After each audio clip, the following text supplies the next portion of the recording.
So Erik, thank you so much for joining me today. Love to have you, man. Just talking to you, there's so much wealth of information that you could share. But for our audience today, would you mind giving them a quick 30-second background about you, the company, and what you do on a daily basis? Well, Solomon, hey, I appreciate you having me on. And, we're always having great conversation about, strategy and sales and marketing. It's always fun. But, I'm with a company here in Hollywood, Florida called Connections for Business. And we're typically helping business owners that are frustrated the amount of time that they're dealing with IT. Quite frankly, really don't want to hold that burden on the back of their shoulders. And we actually take that off, and so they can focus on what they do best, is their business. So cybersecurity, great response time, and really just bringing a tremendous IT leadership to these business owners to kind of scale them to the next level. So that's a quick overview of what we do. But, obviously sales and get in front of the right people is a starting point. Right. And I've learned a lot from you too on the sales side. And today I want to talk something very specific that I don't think anybody knows on a day-to-day basis, which is turning a cold call, that's not a good fit into an opportunity. I know you have a very specific method that I would love for you to share if you can.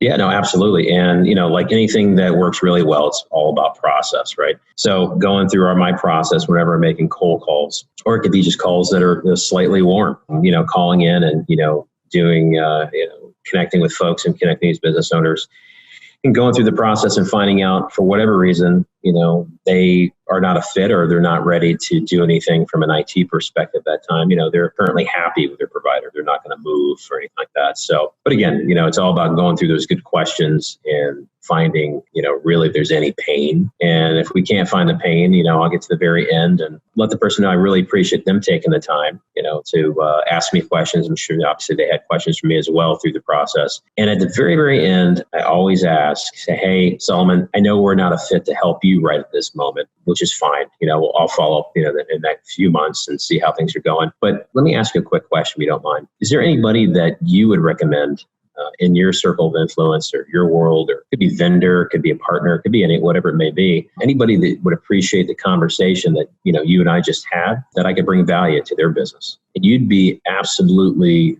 amazed of how they open up and will share with you some potential, could be clients, could be partners, could be vendors. Say, you know what, Erik, I can introduce you a couple of folks. I just was talking to a vendor of mine. They were just out of their mind with the bad IT service they're getting from their provider. Right. So I've been able to produce and actually bring in a lot of leads just from that one single question. I could tell you something that's not very natural, right? You don't do that because you're kind of thinking about that one prospect and that's it. And I could tell you probably every single salesperson out there, they're like, oh, no problem. Keep me posted. I'll follow up with you. I'll check in and close file and call it a day. Do you agree? And they don't ever think that they know other people. Yeah, and that's the small little things, what I call the Bill Belichick effect, like with anything in sales. And God knows that I'm not a huge New England fan, so anybody that's watching this, I apologize. But I do have a profound respect for Mr. Belichick, and it's small little things that you can dial into. And that just happens to be a small little item that you can kind of tweak and dial in to produce, a little more results where you would be here. You just brought yourself right here. Right. Like, have they ever said, the opposite? Like, wow, I didn't think that you would ask me that question. Or have they ever been freaked out by the question? Depending on the business owner, if a business owner has been trained or has been through training or been through whatever it may be from a sales perspective, or has been in the space for a while, when I've asked that question, they said, you know what, that is fantastic. Most people won't ask that. Right. And any business owner that is looking to create revenue and has a hustle, they're going to appreciate hustle. So I get it. Yeah.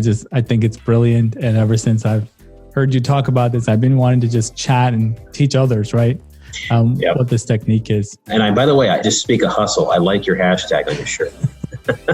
Yeah. Not to be, cliche, but I only have one shirt, Erik. So I'm sorry for your wife. Yeah, I know. I don't have to think much. I only have a couple to pick from. So makes it easy, man. Try to make life easy. Thank you so much, Erik. I appreciate you sharing your wisdom today. You got it. Thanks, Solomon.